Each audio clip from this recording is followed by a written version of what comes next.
لله الذي نصر قلوب المؤمنين بالمعرفة واطمأنت قلوبهم بالتوحيد. أشهد أن لا إله إلا الله وحده لا شريك له يعلم ما في السماوات وما في الأرض ويعلم العالم الغيب والشهادة وما يعلم جنود ربك إلا هو وهو الرقيب المجيد. وأشهد أن محمدا عبده ورسوله الذي أنار الوجود بنور دينه وشريعته إلى يوم الوعيد. اللهم صل وسلم على محمد وعلى آله وأصحابه الذين آمنوا وعملوا الصالحات إلى يوم الوعيد. قال الله تعالى: يا أيها الذين آمنوا اتقوا الله حق تقاته ولا تموتن إلا وأنتم مسلمون. يا أيها الذين آمنوا كتب عليكم الصيام كما كتب على الذين من قبلكم لعلكم تتقون. Amma ba'du. Yang saya hormati Tua Tenggana cerdik pandai alim ulama setempat yang ada di desa Gunung Tua seberang ini. Yang saya hormati Kades atau kepala desa Gunung Tua seberang ini, dan yang saya hormati seluruh jamaah Masjid Allah yang semoga selalu dimuliakan oleh Allah Subhanahu wa taala. Mengawali ceramah saya pada malam kesempatan hari ini, saya mengajak kepada kita semua untuk kembali bersyukur kepada Allah Subhanahu wa taala yang masih memberi kesempatan kepada kita untuk bisa menunaikan salat secara berjamaah, yang masih memberikan kita kesempatan untuk bertemu kembali kepada bulan suci Ramadan yang penuh berkah dan mulia ini. Karena hal ini mesti kita syukuri, karena perintah salat dan perintah berpuasa di bulan Ramadan di dalam Al-Quran dilekatkan dengan kalimat iman, sekaligus menunjukkan tingkatan keimanan seorang hamba. Salat ayatnya dilekatkan dengan kalimat iman. Surah kedua dengan namanya Suratul Baqarah, ayat ketiga, A'udzubillahi minasyaitonir rajim, alladzina yu'minuna bil ghaib wa yuqimunas shalah. Begitu juga dengan perintah berpuasa di bulan Ramadan, sebagaimana dalam ayat yang kami bacakan tadi. Ya ayyuhalladzina amanu kutiba alaikumus shiyam kama kutiba alal ladzina min qablikum la'allakum tattaqun. Apa kata Allah? Ya ayyuha, wahai orang-orang, tak secara umum tanpa kecuali. Kalimat ini disebutkan dalam Al-Quran sebanyak 150 kali. Ditambah lagi dengan kalimat setelahnya alladzina yang disebutkan dalam Al-Quran sebanyak 1080 kali, menunjukkan objek tanpa batas.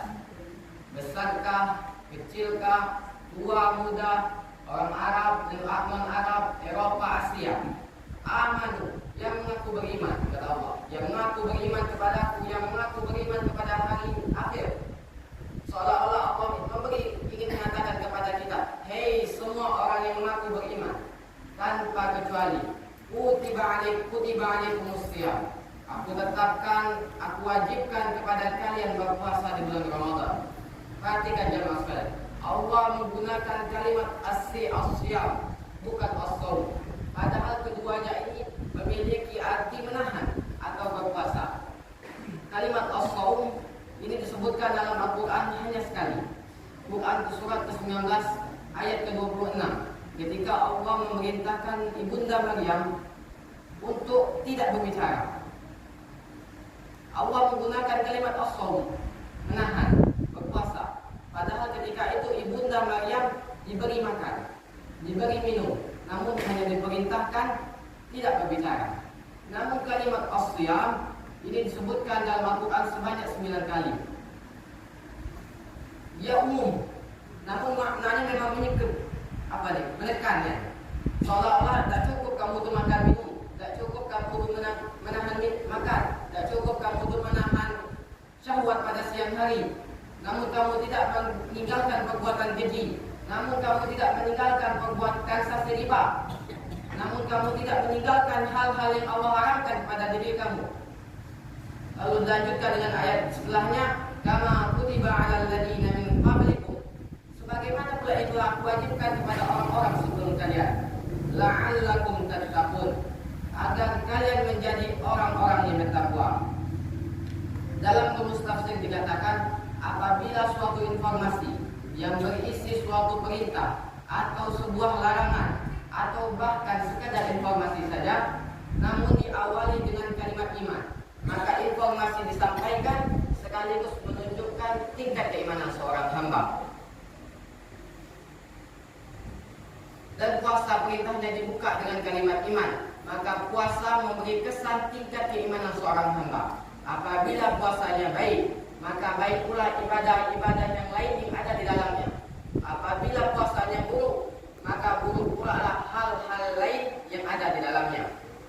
Maka alhamdulillah, dari sekian banyak Ramadan yang telah Allah berikan kepada kita untuk bertemu sampai detik ini, kita masih diakui beriman kepada Allah Subhanahu wa taala.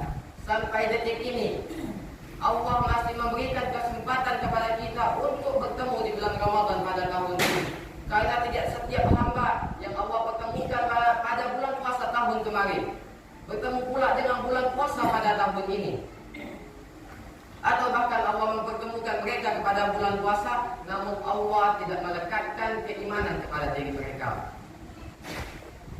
Dari sekian banyak Ramadan yang telah kita temui, yang telah mempertaruhkan keimanan kita di hadapan Allah Subhanahu wa taala, Ramadan manakah yang berhasil, yang sesuai dengan keimanan Allah, sesuai dengan keinginan Allah Subhanahu wa taala? Ramadan manakah yang berhasil menjadikan kita sebagai hamba yang bertakwa? Imam As-Suyuti mengatakan, apabila suatu ayat yang ditutup dengan kalimat la'alla, maka itu memberi kesan sesuatu itu tidak dapat diperoleh kecuali dengan kesungguhan dan keseriusan. Perintah berpuasa itu ditutup dengan kalimat la'allakum. Jadi puasa seolah Allah memberi kesan tidak setiap seorang hamba yang berpuasa di bulan Ramadan ini itu adalah hamba yang bertakwa, kecuali mereka serius atau sungguh-sungguh dalam berpuasanya. Dalam catatan saya, seorang yang balik pada usia 10 tahun yang kini telah berusia 20 tahun, maka setidaknya ia telah menjumpai 319 hari Ramadan dalam hidupnya. Apabila ia kini berusia 30 tahun, maka setidaknya ia telah menjumpai 609 hari Ramadan dalam hidupnya. Apabila ia berusia 40 tahun, maka setidaknya ia telah menjumpai 908 hari Ramadan dalam hidupnya. Apabila ia berusia 50 tahun, maka setidaknya ia telah menjumpai 1198 Ramadan dalam hidupnya. Namun yang menjadi pertanyaan jamaah sekalian, dari sekian ratus bahkan ribu Ramadan yang telah Allah pertemukan kepada diri kita sampai saat ini, apakah benar Ramadan itu menjadikan kita sebagai hamba yang bertakwa? Maka setidaknya ada 3 ibadah yang diajarkan Rasulullah SAW kepada para sahabatnya. Ibadah yang dengannya kita berharap kita akan mendapatkan predikat sebagai hamba yang bertakwa. Ibadah yang pertama ialah salat. Maksudnya ketika Allah memberikan 11 bulan lain di 2 bulan Ramadan, yang kemarinnya kita ke masjid hanya pada waktu maghrib saja, yang kemarin kita di luar bulan Ramadan salat sunnahnya hanya 2 rakaat sehari. Maka kata Allah, di bulan Ramadan ini yang aku khususkan kepada kalian, tingkatkan lagi salat tersebut. Yang kemarin jamaahnya sekali, jamaah 5 waktu sekali. Yang aku berikan keutamaan besar bagi orang yang melaksanakan sholat tarawih, maka laksanakanlah, kata Allah. Yang kemarin sholat sunnahnya kurang, maka tingkatkan lagi. Bahkan ada begitu banyak sholat sunnah yang Rasulullah SAW ajarkan kepada kita. Ada sholat sunnah rawatib yang terdiri dari 2 rakaat sebelum subuh, 2 rakaat atau 4 rakaat sebelum zuhur, 2 rakaat setelah zuhur, 2 rakaat sesudah isya, sesudah maghrib, dan 2 rakaat sesudah isya. Rasulullah SAW memberi jamin, barang siapa yang salat 10 atau 12 rakaat tersebut, maka Allah akan membangunkan rumahnya di surga. Dan di antara 12 salat Rasulullah SAW mengkhususkan pula salat yang begitu besar ganjarannya. Raka'atul fajri khairun minad dunya wa ma fiha. 2 rakaat sebelum subuh itu lebih baik daripada dunia dan apa yang ada di sisinya. Bahkan kata Rasulullah SAW, barang siapa yang menunaikan sholat subuh secara berjamaah, kemudian setelah sholat ia berzikir kepada Allah Subhanahu Wa Taala. Zikir bisa diartikan dalam membaca Al-Quran, bisa diartikan membaca kalimat-kalimat yang mulia, atau zikir dapat diartikan sebagai bertafakkur. Banyak yang bisa kita lakukan. Kemudian kata Rasulullah, dia menunggu sampai matahari terbit, kemudian ia sholat 2 rakaat. Maka kata Rasulullah SAW, pahalanya seperti orang yang menunaikan ibadah haji dan umrah. Sempurna. Rasulullah menyebutkan 3 kali sempurna. Ada juga begitu banyak sholat sunnah yang Rasulullah SAW ajarkan kepada para sahabatnya yang bisa kita maksimalkan lagi. Yang di luar Ramadan kemarin kita hanya sedang-sedang begitu dikit kita mengerjakan sholat sunnah, maka kata Rasulullah, bulan Ramadan ini tingkatkan lagi. Adapun ibadah yang kedua, yakni membaca Al-Quran. Siapa yang tidak mengetahui begitu besar keutamaan membaca kitabullah ini yang tidak Allah berikan kepada umat-umat terdahulunya. Allah dulu menurunkan Alkitab, menurunkan kepada umatnya Musa, umatnya Nabi Ibrahim, Nabi Isa. Allah menurunkan kitab, namun Allah tidak memberi ganjaran kepada mereka yang ingin membaca kitab tersebut. Beda dengan Al-Quran. Kata Rasulullah SAW, siapa yang membaca 1 huruf, maka ia akan mendapatkan 10 kebaikan. La aqulu alif lam mim harfun, kata Rasulullah. Aku tidak mengatakan bahwa alif lam mim itu 1 huruf. Walakin alif harfun, wa lam harfun, wa mim harfun. Alif 1 huruf, lam 1 huruf, mim 1 huruf. Maka setiap hurufnya dikalikan 10 kebaikan. Nah, sekarang siapa yang membaca Al-Quran hanya 1 huruf, buka Al-Quran, nun, sudah, tidak ada. Baikkan, bismillah itu aja sudah berapa banyak ganjaran yang ada di dalam. Ditambah lagi pada bulan Ramadan, yang mana kitab tersebut yang memiliki begitu banyak keutamaan yang tidak Allah berikan kepada umat-umat terdahulu, diturunkan pada bulan tersebut. Allah menjanjikan akan memberikan ganjaran yang begitu besar kepada kita, namun kita malas lengah terhadap kitab tersebut. Ada satu metode yang diberikan oleh guru kita, Ustaz Adi Hidayat, cara mudah menghatamkan Al-Quran pada bulan Ramadan ini. Al-Quran memiliki 30 juz, maka dibagi sebanyak 30 hari bulan Ramadan. Maka 1 harinya dibagi 1 juz. Paham?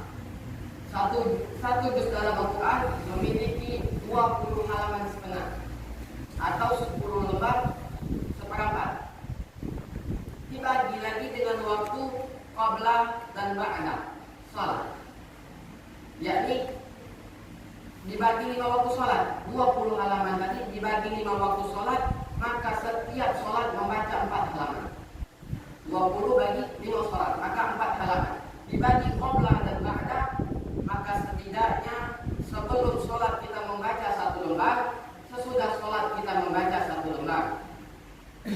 Maka sama dengan 4 halaman. 4 halaman dikali 5 kali salat sama dengan 20 halaman. 20 halaman sama dengan 1 juz. 1 juz dikali 30 hari dalam bulan Ramadan, maka setidaknya seorang hamba telah menghatamkan 1 kali Al-Quran dalam bulan tersebut. Jika ingin menghatamkan 2 kali, maka dikali 2. Sebelum salat 1 lembar, maka dikalikan dengan 2 lembar. Ibadah yang ketiga, yakni bersedekah. Rasulullah, Allah bahkan Allah menyebutkan dalam Al-Quran, barang siapa yang bersedekah atau melakukan amalan kebajikan, maka akan dibalas baginya 10 sampai 700 kali lipat. Bahkan masalah bulan Ramadan ini Rasulullah SAW telah mengkhususkan hadis itu sendiri, yang bagi yang bersedekah maka akan dilipat gandakan 10 sampai 700 kali lipat. Begitu banyak peluang-peluang yang Allah berikan pada bulan Ramadan ini untuk bersedekah. Ramadan itu siang dan malamnya sama-sama mulia. Beda dengan 2 hari di bulan Ramadan. Waktu yang Beda dengan bulan Ramadan yang keutamaannya pada waktu siang dan malam hari. Allah menurunkan firman-Nya Quran surat 100 ayat Al-Quran surat Al-Baqarah ayat 183 sampai 185 186 itu satu waktu, satu paket.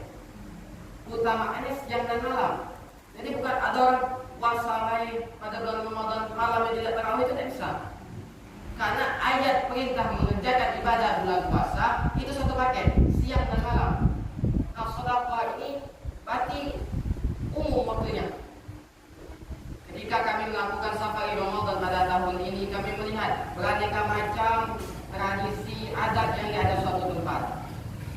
Dimulai dari berbuka bersama, ada pula pada waktu mendengarkan khutbah seperti ini sambil membagikan sedekah, mereka berebut membawa dari rumah sisa-sisa buka mereka lalu dibagikan kepada para jamaah tarawih. Ada pula yang pergi bermotor membawa satu dus ribu gelas untuk dibagikan kepada para jamaah. Begitu banyak mereka mengejar kesungguhan keutamaan yang ada di bulan Ramadan. Di Jambi itu hampir setiap lampu merah ada yang membagikan takjil, ada yang membagikan iftar. Mereka mengetahui bahwa Ramadan ini adalah waktu yang kesempatan bagi mereka untuk menjaga keutamaan tersebut. Bahkan Rasulullah SAW mengkhususkan waktu yang paling terbaik untuk bersedekah di bulan ini. Kata Nabi, barang siapa yang memberikan iftar, bukaan kepada saudaranya yang berpuasa, maka Allah akan memberikan baginya pahala seperti orang yang berpuasa tanpa mengurangi pahala orang yang berpuasa tersebut. Berapa pahala? Mungkin satu porsi satu orang yang berpuasa itu 15.000. Kita mendapatkan pahala seperti orang yang melakukan puasa tersebut dari sudah subuh sampai waktu maghrib, yang menunaikan sholat zuhur, yang menunaikan sholat asar, mereka membaca Al-Quran. Itu pahalanya dapat kita. Hanya sebab 15.000 yang kita berikan. Maka atau kalau kurang daripada itu memberikan sekedar kue 5.000 satu kotak itu tidak apa-apa juga. Banyak. Alhamdulillah di desa Karangmendangkung itu banyak sudah yang mengajar keutamaan fadilah ini. Mereka membawa kotak-kotak yang diberikan kepada para santri. Kadang mereka bahkan sekedar yang paling utamanya dan mereka memberikan satu dus setiap malamnya untuk para santri. Mereka menyediakan minum bagi santri yang ingin membaca Al-Quran pada malam Ramadan. Mereka menyediakan minum bagi santri yang ingin menunaikan ibadah tarawih. Itu saking sungguhnya mereka dalam mengejar keutamaan bersedekah di bulan Ramadan ini. Maka jamaah sekalian, 3 ibadah tersebut telah diajarkan Rasulullah SAW kepada para sahabatnya sampai ia wafat. Bahkan ini menjadi kurikulum Nabi SAW pada bulan puasa. Maka jamaah sekalian, saya ingatkan, yang penting daripada ini semua adalah keistiqomahan kita terhadap ibadah yang kita lakukan di bulan puasa ini. Begitu banyak orang yang hadir sholat tarawih pada malam pertama, pada malam kedua hilang sebaris, malam ketiga hilang sebaris. Mereka tidak istiqomah. Nanti malam terakhir balik lagi, tidak istiqomah. Padahal kata Rasulullah SAW, istiqomahan itulah yang dituntut dari setiap hamba. Seorang yang memberikan 1.000 setiap hari dikali dalam sebulan 30.000, itu lebih baik daripada orang yang bersedekah 50.000 dalam sebulan sekali. Kenapa? Sebab keistiqomahannya. Istiqomah. Ada orang malam pertama mengikut tadarus membaca Al-Quran, malam ke-10 ke atas sudah hilang. Atau ada orang yang serius malam pertama membaca Al-Quran, kadang sampai 5 hari sudah khatam Al-Quran. Begitu semangatnya membaca Al-Quran. Namun ketika malam ke-10, malam ke-15 tidak kenal lagi dengan Al-Quran.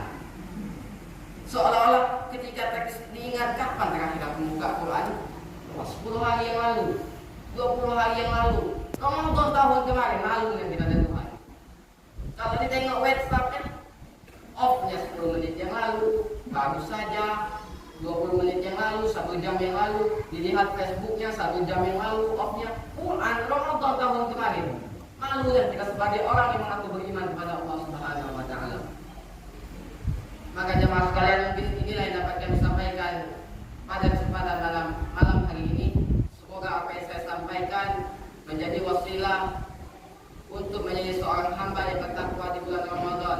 Dan yang lebih penting daripada itu, perlu saya ingatkan bahwa kita adalah hamba Rabbani, bukan hamba Rabbani, bukan hamba Ramadan. Inilah yang disampaikan Ustaz Faris pada suatu ceramah. Orang bertakwa pada bulan Ramadan, ke masjid ke bulan Ramadan, di luar bulan Ramadan tidak kenal lagi ke masjid. Seolah-olah dia diperintahkan beriman itu pada bulan Ramadan baik. Padahal apa bedanya dengan 11 bulan yang lainnya? Allah memang memberikan keutamaan pada bulan Ramadan supaya kamu lebih meningkatkan, tapi bukan berarti 11 bulan yang lainnya kamu tidak bertakwa. Kita adalah hamba Rabbaniyun, bukan hamba Ramadhani. Sehingga kita bertakwa hanya pada bulan Ramadan ini saja. Sebelum saya tutup, saya ucapkan jazakumullahu khairan kepada seluruh yang telah memberi izin kesempatan kami dari Pondok Pesantren Al-Manaf dalam rangka organisasi Pondok Pesantren Al-Manaf untuk menjalankan rencana kerjanya atau kegiatan kerjanya pada bulan Ramadan untuk bersafari di berbagai negeri yang ada di sekitaran kita ini. Sehingga kepada seluruh takmir, pengurus masjid yang telah memberikan sambutannya yang mulia kepada kami, yang telah memberikan segala macamnya kepada kami pada malam hari ini, kami ucapkan jazakumullahu khairan. Semoga kita dipertemukan kepada Allah Subhanahu wa taala pada kesempatan yang lain kali, lain waktu, dalam rangka nasihat dan menasihati. Dan semoga secara umum lagi insyaallah akan bertemu safari Ramadan tahun depan, dan semoga Allah mempertemukan kita untuk bertemu kembali pada Ramadan tahun depan. Sekiranya ini saja yang dapat saya sampaikan. Subhanallahumma wa bihamdika asyhadu an la ilaha illa anta astaghfiruka wa atubu ilaik. Wassalamualaikum warahmatullahi wabarakatuh. Nah, ini putra dari Bapak Amawardi. Masya Allah.